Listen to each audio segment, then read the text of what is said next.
Welcome to Sweet Life Beat Life. We hope this video helps. You begin by making sure the switch runs the latest system update and your AirPods Max have battery. Once done, put the AirPods Max into Bluetooth pairing by holding the noise control button until the LED flashes white. This tells the headphones to advertise themselves. Then navigate to System Settings on the switch, select Bluetooth Audio, and choose Pair Device.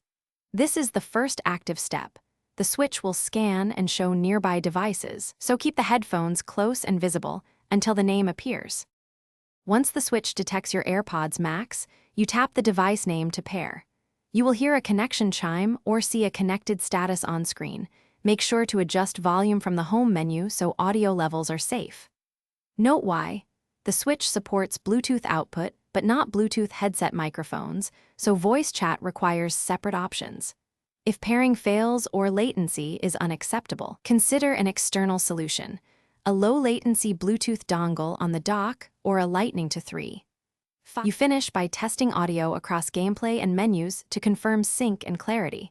Make sure surround or spatial audio options are off if they cause issues.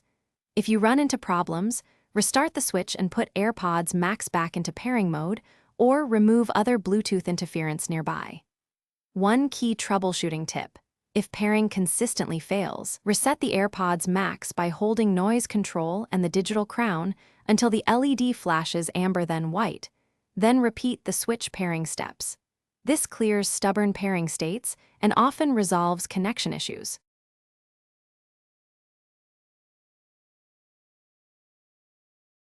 Thanks for watching. Consider subscribing if we helped you.